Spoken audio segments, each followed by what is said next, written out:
MN 128 उपक्लेश सुत। उपक्लेश का मतलब जो भी क्लेश है, कलंक है, मन में जो कुछ मैल है उसको उपक्लेश कहता है। अपना ध्यान के लिए जो भी कष्ट जो बात आता है उसको उपक्लेश कहता है। उदाहरण के लिए जो 5 निवरण है वो एक उपक्लेश है। कामचंद, व्याबाद, उद्दच्च, कुक्कुच, बेचैनी, थीन मिथ्या, आलस्य, विचिकिच्छा, ये सब हम उपक्लेश बोल सकता है। जैसे कोई व्यक्ति ध्यान कर रहा है तो सो रहा है, तो इसका मतलब उस व्यक्ति में जो थीन मिथ का उपक्लेश आया है तो वो प्रज्ञा को दुर्बल करता है, प्रज्ञा को बढ़ाता नहीं है, घटाता है।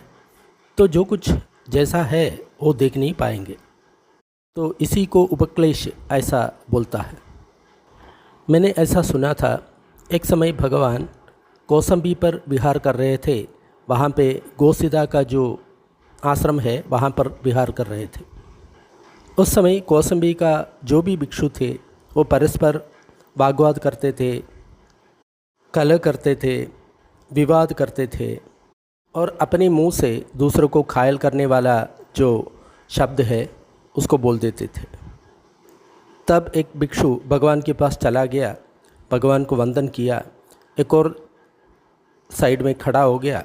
खड़ा होने के बाद भगवान को सब कुछ बोला। फिर ये भी बोला, बंदे कृपया करके भगवान उस भिक्षुओं के पास जाइए, अनुकंपा करके उन लोग के पास जाइए। तब भगवान ने मौन रह करके उसके लिए सम्मत किया।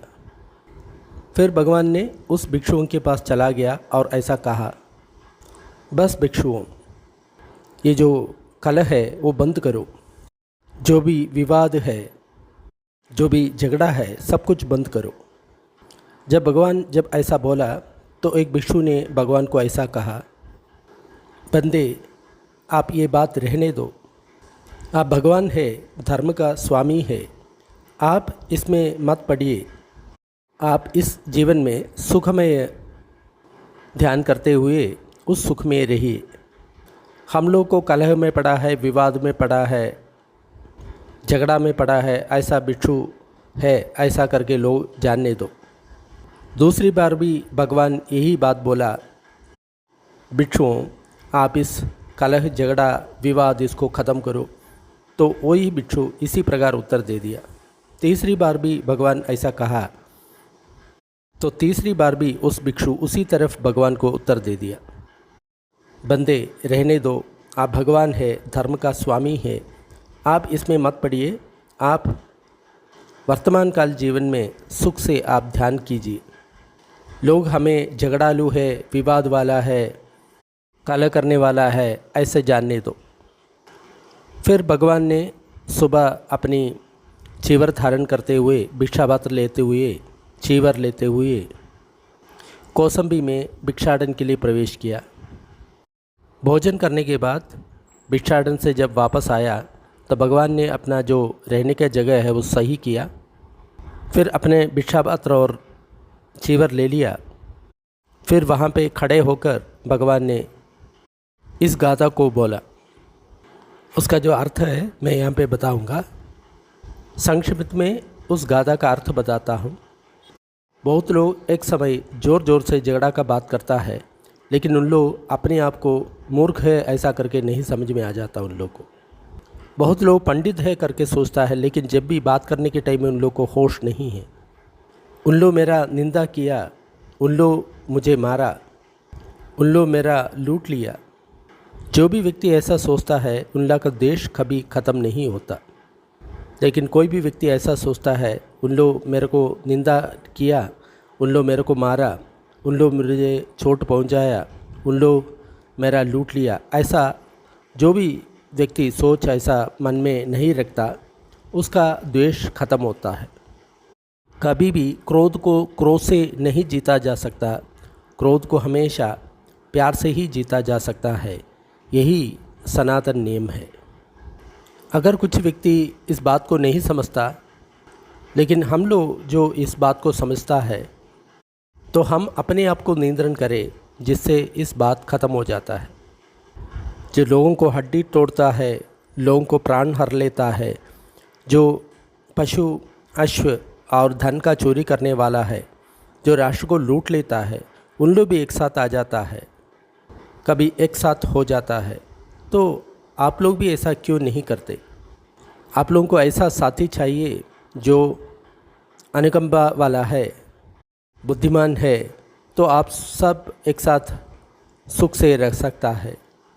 अगर आप लोगों को ऐसा साथी नहीं मिला तो जंगली में अकेला जो विचरण करने वाला जो हाथी है, उसी की तरफ अकेला विचरण कर लो। जो मूर्ख लोगों के साथ रहने से अच्छा है अकेला घूमना है। जो गलती नहीं करता और अकेला घूमता है, वो जंगली का एक अकेला हाथी जैसा सुख से रहता है। तो भगवान ने वहाँ पे खड़ा होकर के इस गाधा ने बोला। गाधा बोलने के बाद भगवान नमक पैदा करने वाला है ऐसा लोगों का गांव में चला गया। उस समय वहाँ पे आयुष्मान भृगु रहते थे। तब आयुष्मान भृगु ने भगवान दूर से ही आते हुए देखा, तो आयुष्मान भृगु ने एक आसन बिछाया और भगवान का पाँव धोने का जो पानी है उसको तैयार किया। भगवान ने जो बिछाया हुआ आसन में बैठा, उसके बाद अपना पाँव धोया। भृगु ने भगवान को वंदन किया और एक और जगह में बैठ गया। तो भगवान उस भृगु को बोला, भिक्षु आपका क्षेम है ना? आप सब सही है ना? आप लोगों को भिक्षान्न मिलने में कोई मुश्किल तो नहीं हो रहा ना? तो आयुष्मान भृगु ने कहा, बंदे मैं ठीक हूँ, सब कुछ सही है, मुझे भिक्षान्न मिलने में कोई दिक्कत नहीं हो रहा है। उसके बाद भगवान ने एक धर्मकथा से भृगु को प्रेरणा दिया, उसको उत्तेजन दिया, उत्साह जगाया। फिर पूर्व में एक बांस का उद्यान था, वहाँ के लिए चला गया। उस समय आयुष्मान अनिरुद्धा, नंदिया, किम्बिला, ये तीनों आयुष्मान पूर्व में जो बांस का जो उद्यान है वहाँ पे रह रहे थे। उस उद्यान का जो मालिक है, पालक है, उसने भगवान दूर से ही आते हुए देखा। फिर भगवान को ऐसा कहा, महाश्रमणा आप इस उद्यान में मत आइए, यहाँ पे 3 कुलपुत्र ऐसा यहाँ पे रहता है, उन लोगों का जो प्रकृति है अकेला रहने का प्रकृति है, तो इसलिए उन लोगों को आप विचलित मत करो। तब आयुष्मान अनिरुद्ध ने उद्यान का मालिक भगवान के साथ बात करते हुए सुना। फिर उस मालिक को आयुष्मान अनिरुद्ध ने कहा, मित्र उद्यान पालका, भगवान को बाहर मत भेजो, भगवान हमारा शास्ता है, हमारा शास्ता ही यहाँ पर आया हुआ है। फिर आयुष्मान अनिरुद्ध नंदिया और किम्बिला के पास चला गया और उन लोग को ऐसा कहा, आयुष्मान लोग आप आइए, आप आइए, हमारा शास्ता है, भगवान है, अपना शास्ता यहाँ पर आया हुआ है। तब आयुष्मान अनिरुद्ध, नंदिया और किम्बिला तीनों भगवान को अभिवादन करने के लिए बाहर आ गया। तब एक आयुष्मान ने भगवान का जो चीवर है, भिक्षा पात्र है, वो ले लिया और दूसरा है भगवान को बैठने के लिए एक आसन बिछाया और तीसरा भगवान का पाँव धोने के लिए पानी लेने के लिए चला गया। भगवान बिछाया हुआ आसन पर बैठा, उसके बाद अपना पाँव धोया। तो उस आयुष्मान ने भगवान को वंदन किया और एक और बैठ गया। तब भगवान ने आयुष्मान अनिरुद्ध को ऐसा कहा, अनिरुद्धा और आपका मित्र, आप लोग सब सही है ना? आप लोगों को सब क्षेम है ना? मैं ऐसा आशा करता हूँ आपको बिना तकलीफ़ से भिक्षान्न मिलते होंगे। तो उन लोग कहा, बंदे हम लोग सब सही है, क्षेम है, हम लोग को भिक्षा अन्न मिलने में कोई दिक्कत नहीं होता है। तब भगवान ने कहा, अनिरुद्धा, मैं सोचता हूँ आप सब ऐक्य से रह रहे हो, एक दूसरे को सम्मान देते हुए रहता हूँ, बिना वाद विवाद से रहता हूँ, दूध और पानी जैसे मिलता है उसी तरफ मिलकर के रहता हूँ और एक दूसरे को बहुत प्यार का आंखों से आप देखते होंगे। तो आयुष्मान अनिरुद्ध ने कहा, बिल्कुल बंदे, आप जैसे बताया है उसी प्रकार हम ऐक्य से रह रहा है। तब भगवान ने आयुष्मान अनिरुद्ध को बोला, अनिरुद्ध आप इस प्रकार कैसे ऐक्य से रहता है? बिना कलह से, बिना झगड़े से एक दूसरे को प्रिय चक्षु से देखते हुए किस प्रकार आप ऐक्य से रहता है। तो आयुष्मान अनिरुद्ध ने कहा, इसके बारे में बंदे मैं ऐसा सोचता हूँ, मैं बहुत भाग्यवान हूँ, बहुत ही भाग्यवान हूँ। इस तरह का जो सब्रह्मचारी है उसी के साथ मैं रहता हूँ। बंदे, मैं इस आयुष्मान के साथ बाहर भी और अंदर भी मैत्री का काय कर्म, वाणी का कर्म, मनोकर्म करते हुए मैं जीता हूँ। बंदे, मैं इस प्रकार सोचता हूँ, मैं अपने आशय को छोड़ देता हूँ और सोचता हूँ इस आयुष्मान का जो भी आशय है उसी के साथ मैं चले जाता हूँ। तो इसलिए मैं अपने अभिप्राय छोड़ देता हूँ और इस आयुष्मान की जो अभिप्राय है उसके साथ मैं व्यवहार कर लेता हूँ। बंदे, मुझे ऐसा लगता है हम शरीर से भिन्न है लेकिन मन में एक है। फिर आयुष्मान नंदी और किम्बड़ा इसी प्रकार बताया। उसके साथ उन लोग ये भी कहा, बंदे, इसी प्रकार हम ऐक्य से एक दूसरे को सम्मान देते हुए बिना झगड़ा से दूध और पानी के साथ रहता है, एक दूसरे को प्रिय चक्षु से हम देखता है। तब भगवान ने बोला, साधु साधु अनिरुद्धा, बहुत बढ़िया अनिरुद्धा और आपका जो दोस्त है। फिर भगवान ने ये पूछा, अनिरुद्धा, आप किस प्रकार अप्रमाद से, उत्साह से, दृढ़ निश्चय से रहता है। तो आयुष्मान अनिरुद्ध ने कहा, जी बंदे, हम अप्रमाद से, उत्साह से, दृढ़ निश्चय से ही विहार करता है। लेकिन अनिरुद्धा, आप किस प्रकार से अप्रमाद से, उत्साह से, दृढ़ निश्चय से विहार करता है। बंदे, इसके बारे में बताना तो जो भी व्यक्ति गांव से भिक्षाटन के बाद पहले आ जाता है उस व्यक्ति ने आसन ठीक रहता है, पीने के लिए पानी रख देता है और कचरा का जो पात्र है वो भी ठीक से रख देता है। खाने के बाद कुछ जो चीज़ है बाकी रह जाता है तो आखिरी में जो भिक्षाटन करके आ जाता है, अगर वो उस व्यक्ति को पसंद है वो उसको खाता है, नहीं तो बाकी जो खाना है वो ऐसा जगह में फेंक देता है वहाँ पे बिल्कुल ग्रास नहीं है, नहीं तो ऐसा पानी में छोड़ देता है उस प्राणी में कोई जीवित प्राणी ना हो। उसके बाद उन लोग अपना जो आसन है उसको हटा देता है, पीने का पानी को रख देता है, कचरा का पात्र है उसको अलग रख देता है और खाने का जगह है उसको साफ़ कर देता है। अगर कोई ये देखता है जो भी बर्तन में जो कपड़ा धोता है या पानी पीता है या संडास को चले जाता है उस बर्तन में पानी नहीं है तो वो व्यक्ति उसमें पानी भर देता है। अगर वो व्यक्ति वो नहीं कर सकता तो दूसरे व्यक्ति को हाथ से इशारा कर लेता है, तो एक दूसरे से सहायता से वो पानी भरने का काम कर लेता है। लेकिन उस समय हम बात नहीं करते। फिर बंदे 5 दिन में एक बार हम पूरा रात बैठ जाता है और धर्म के बारे में हम चर्चा करता है। बंदे, इसी प्रकार हम बहुत दृढ़ निश्चय से, उत्साह से, अप्रमाद से रहता है। तो भगवान ने बोला, साधु साधु अनिरुद्धा और आपका जो दोस्त है। अनिरुद्धा, आप इसी प्रकार बहुत अप्रमाद से रहता है, तप करके रख देता है। आपको मनुष्योत्तर कोई ज्ञान और दर्शन का उपलब्धि हुआ है क्या? आर्यों को जैसा एक ज्ञान दर्शन मिला है क्या? और आप लोगों का जो जाना है सुख से चल रहा है क्या? बंदे, हम लोग जब इसी प्रकार अप्रमाद से, उत्साह से, दृढ़ निश्चय से ध्यान करता है, उपासनचैव संजानम दर्शनंच रूपानम, हम प्रकाश को भी अनुभव करता है और रूप का दर्शन भी हमको हो जाता है। लेकिन बंदे, कुछ समय के बाद अपने भीतर का जो प्रकाश है और रूप का दर्शन है वो ख़त्म हो जाता है। उसका कारण क्या है हो हम अभी तक नहीं जान पाया, अन्यथा आप उसका कारण समझना है।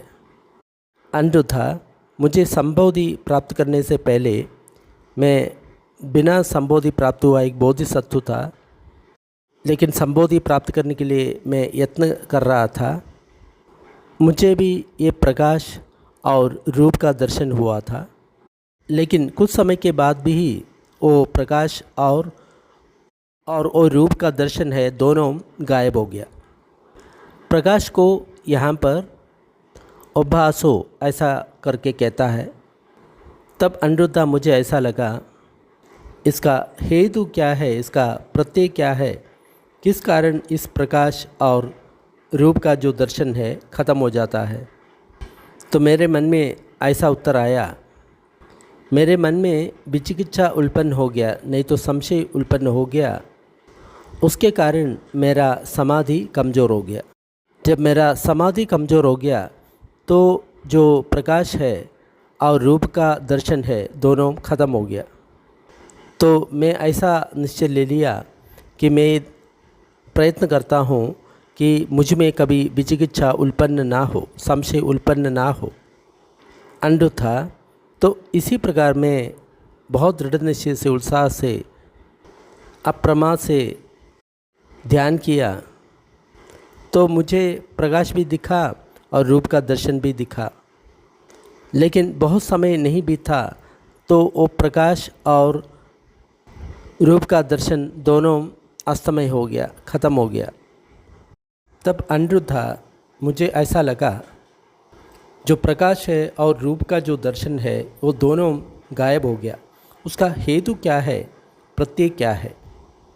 तब अनिरुद्धा मुझे ऐसा लगा अमानसिकारो खो में उतपादि, मेरा जो श्रद्धा है वो कम हो गया, उसी के कारण मेरा समाधि कम हो गया। जब समाधि मेरा कम हो गया, प्रकाश और रूप का दर्शन ख़त्म हो गया। फिर मैंने अपना मन में निर्णय किया, मेरे मन में विचिकित्सा और अमानसिकारा श्रद्धा का कमी उत्पन्न नहीं होगा। बाकी भी इसी प्रकार है, मैं बार बार रिपीट नहीं करता। फिर इसी प्रकार ध्यान करते हुए जो प्रकाश है और रूप का जो दर्शन है मुझ में उत्पन्न हो गया, तो फिर थोड़ी देर में वो ख़त्म हो गया। फिर मैं सोचा इसका कारण क्या है, तो मुझे ऐसा लगा तो मेरे भीतर थीन मित्थ उत्पन्न हो गया। इसका मतलब शरीर और मन का जो आलस्य उत्पन्न हो गया, उसके कारण वो प्रकाश है और रूप का दर्शन है वो ख़त्म हो गया। फिर मैं अपने मन में निर्णय किया, मेरे मन में कभी विचिकित्सा उत्पन्न नहीं होगा, अमानसिकार नहीं तो श्रद्धा कम नहीं होगा, और थीन मित्थ मेरा मन में उत्पन्न नहीं होगा, नहीं तो आलस्य मेरा मन में उत्पन्न नहीं होगा। फिर अनिरुद्धा इसी प्रकार ध्यान करते हुए मेरे मन में प्रकाश और रूप का दर्शन उत्पन्न हो गया। लेकिन कुछ समय के बाद वो प्रकाश और रूप का दर्शन ख़त्म हो गया। तो मैं सोचा इसका कारण क्या है, हेतु क्या है, प्रत्यय क्या है, ऐसा सोचा। तो मुझे ये पता चला मेरा मन में डर पैदा हो गया, तो डर के कारण वो समाधि क्षीण हो गया। जब समाधि क्षीण हो गया तो वो जो प्रकाश है, रूप का दर्शन है, वो ख़त्म हो गया। उदाहरण के लिए अनिरुद्धा, एक व्यक्ति एक रास्ते से चल रहा था, तो रास्ता की दोनों जगह से जो मारने वाला वहाँ पे आ गया, तो उसी का कारण उस यात्रा करने वाले व्यक्ति के मन में डर पैदा हो गया। उसी प्रकार मेरा मन में भी डर पैदा हो गया। उसी के कारण मेरा भीतर में जो प्रकाश उत्पन्न हुआ, रूप का दर्शन हो गया, वो ख़त्म हो गया। फिर मैंने ऐसा निर्णय लिया, मेरे मन में मैं विचिकित्सा या संशय, अश्रद्धा, अमानसिकार, थीन मित्त, शरीर और मन का जो आलस्य है और डर है, इसको आने नहीं देंगे। फिर अनिरुद्धा में ध्यान कर रहा था, प्रकाश और रूप का दर्शन हुआ, लेकिन कुछ समय के बाद दोनों ख़त्म हो गया। फिर मैंने सोचा इसका हेतु और प्रत्यय क्या है। तब मुझे ऐसा लगा मेरे मन में बहुत ज़्यादा संतोष उत्पन्न हो गया। उसके कारण मेरा समाधि कमज़ोर हो गया। समाधि कमज़ोर होने के कारण प्रकाश और रूप का दर्शन खत्म हो गया।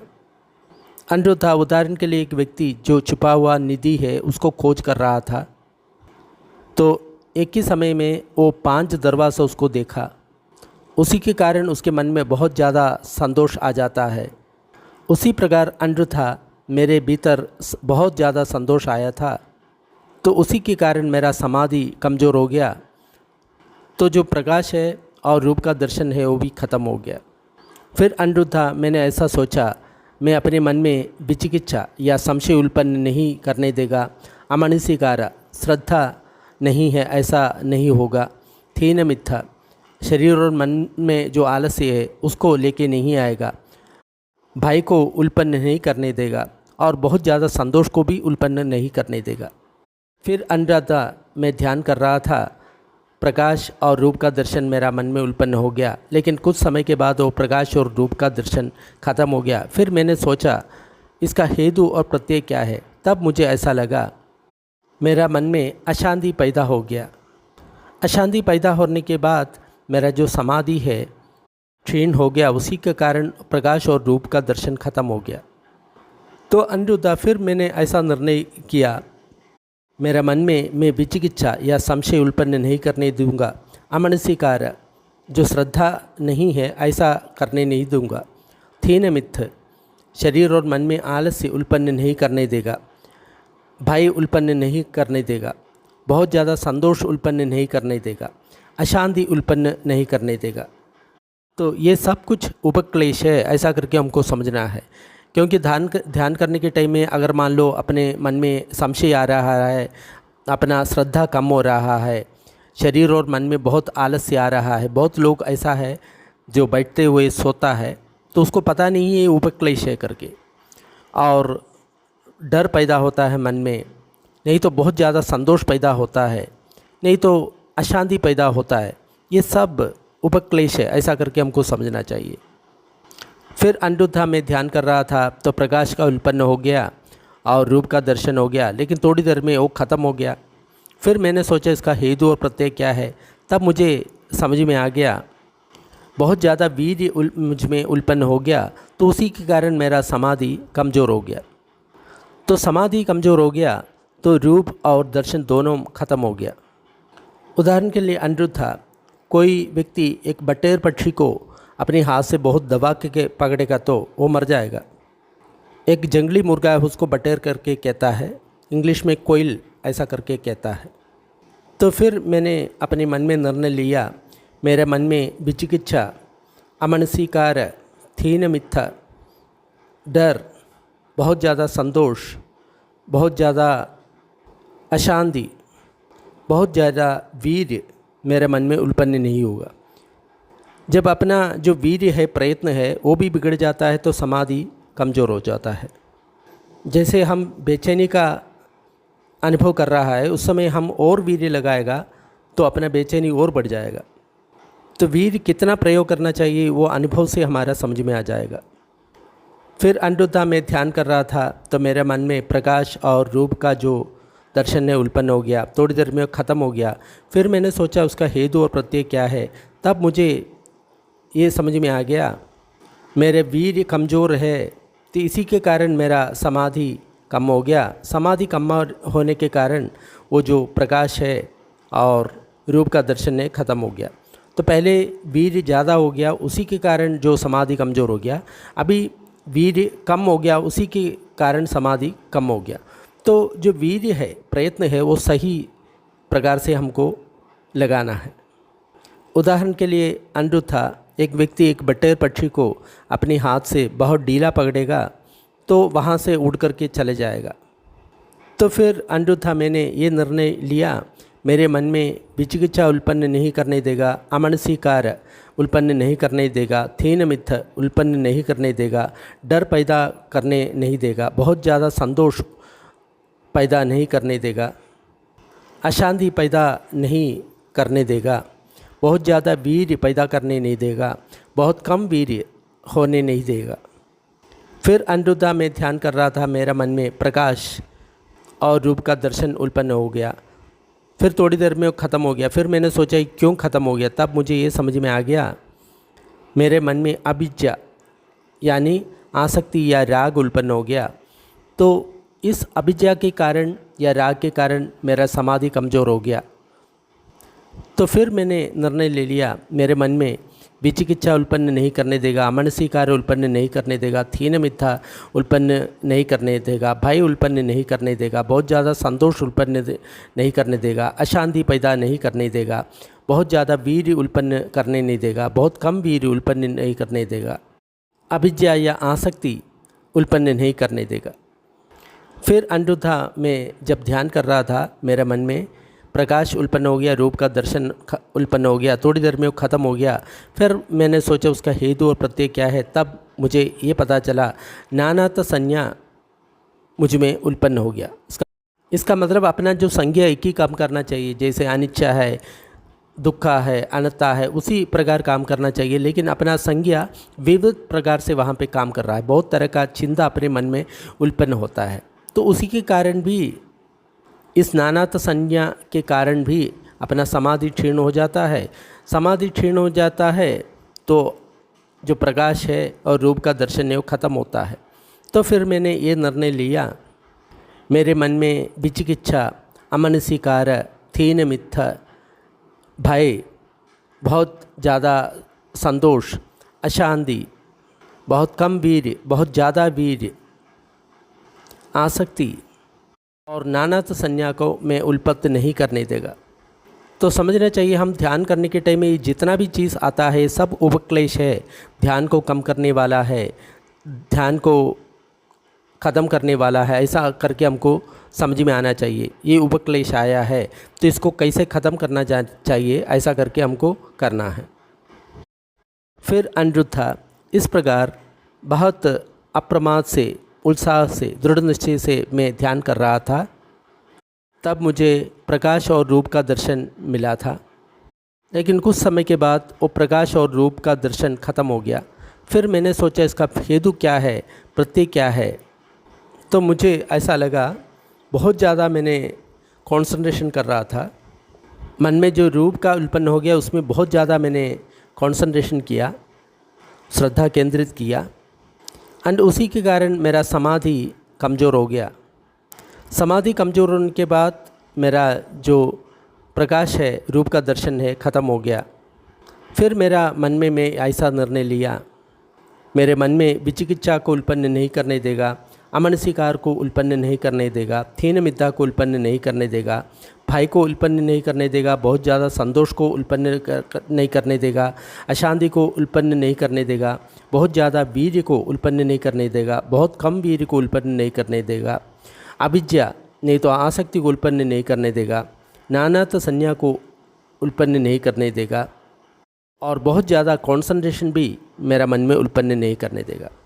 तो समझना चाहिए अपना जो कंसंट्रेशन है वो भी अगर मान लो बिगड़ जाता है तो अपना समाधि कमज़ोर होता है। समाधि का मतलब वन पॉइंटेड कंसंट्रेशन नहीं है, ये बात हमको बिल्कुल अच्छी तरह समझ में आना चाहिए। समाधि का मतलब उसमें समाधि है भी है और प्रज्ञा भी है, मन बिल्कुल समाहित अवस्था में है, वो वन पॉइंटेड कंसंट्रेशन नहीं है, एक रिलैक्स्ड स्टेट है, उसी को समाधि कहता है। अनिरुद्धा तो मुझे ये बात समझ में आ गया विचिकित्सा चित्तस्य उपक्लेशोदि, विचिकित्सा नहीं तो संशय चित्त का एक उपक्लेश है, ऐसा करके जो मेरा मन में जब समझ में आ गया तो मैं उस विचिकित्सा को छोड़ दिया। इति विदित्वा विचिकित्सम चित्तस्य उपक्लेशम पजहिम, उसको मैं उपेक्षा कर दिया, उसको छोड़ दिया। हमको ये समझ में आना चाहिए जो कुछ उपक्लेश हमको अपना मन में होता है तो हम उसको छोड़ देना चाहिए। यही बंदे विमलानंद का सीख है, हम कभी उसको देखना नहीं चाहिए। ये बात बहुत गंभीरता से हमको समझना चाहिए।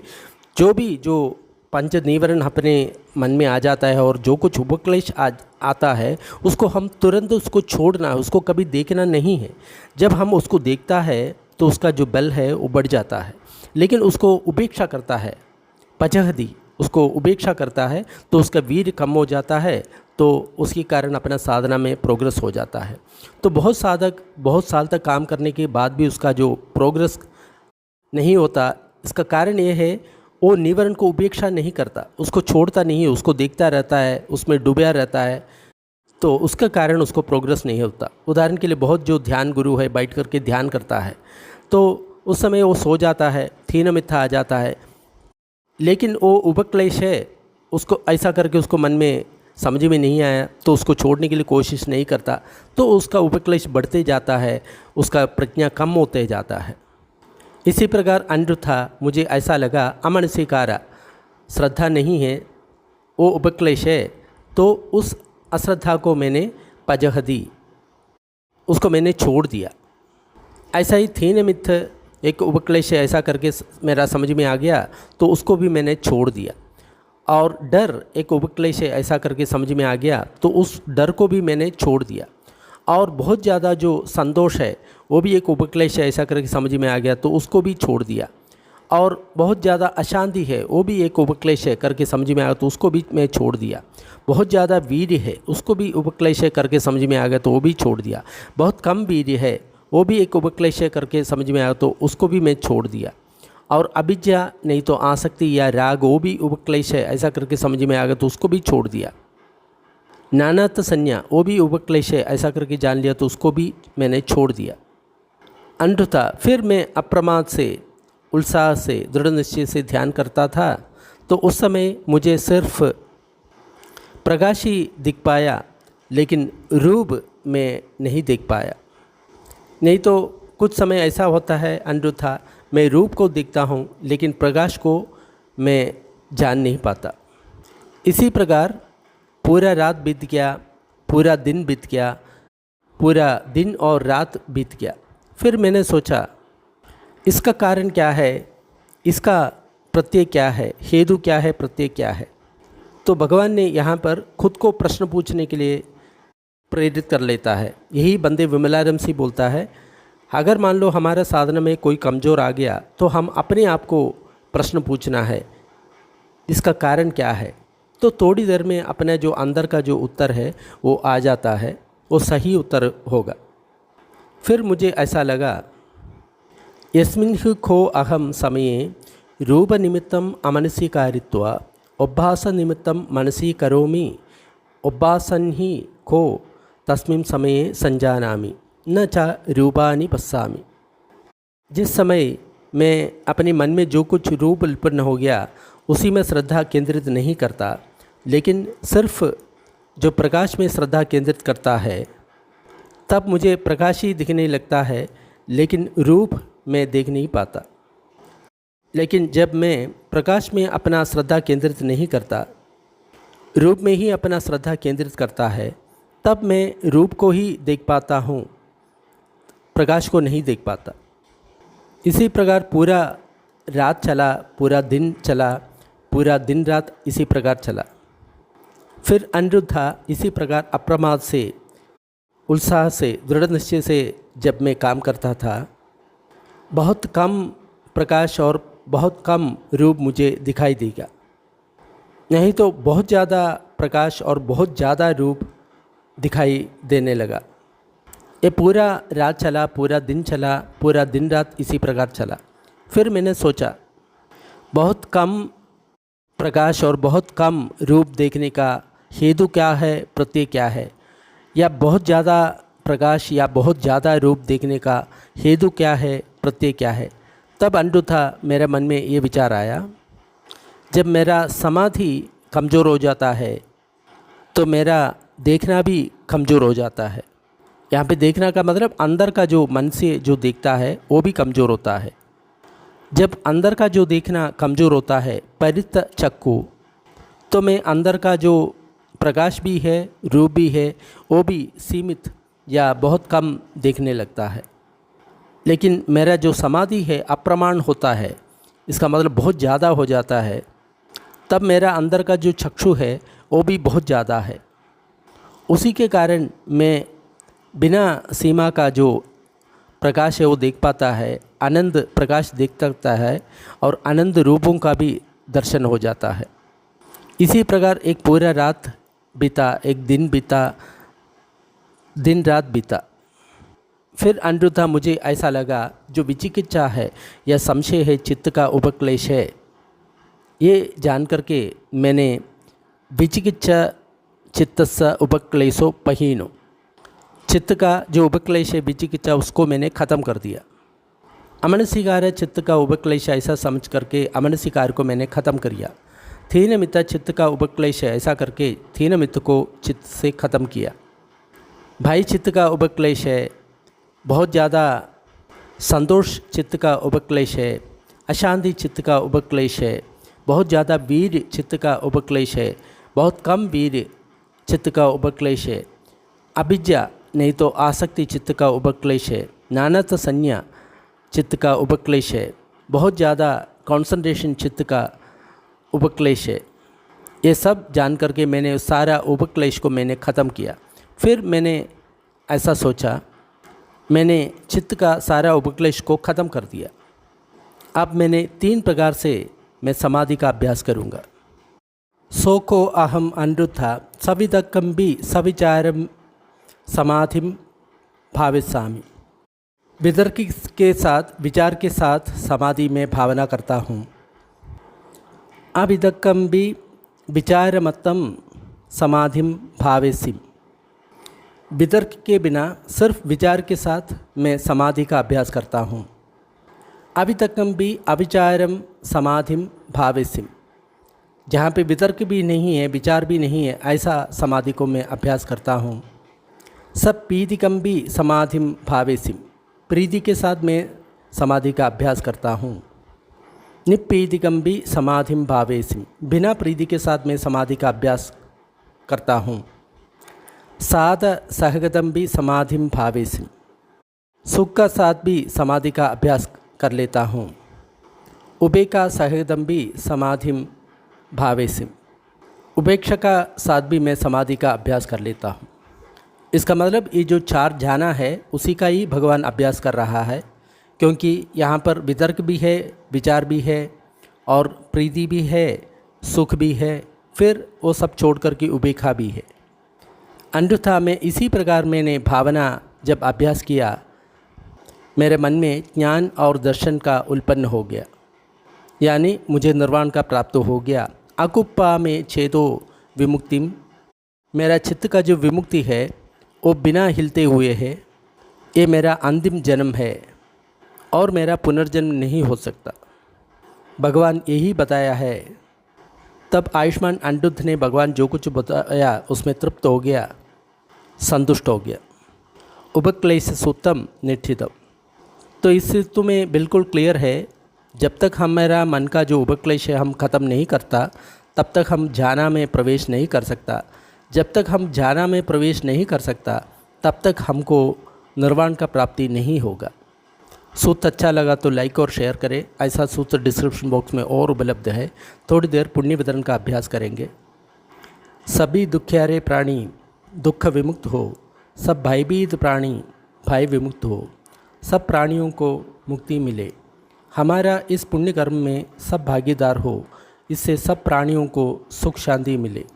धरती जल और गगन के सारे प्राणी, अधोलोक, मनुष्य लोक, 6 देवलोक, 16 रूप ब्रह्मलोक, 4 अरूप ब्रह्मलोक के सारे प्राणी इस पुण्य में भागीदार हो। सभी देवता और ब्रह्मा बुद्ध शासन का रक्षा करें। साधु साधु साधु।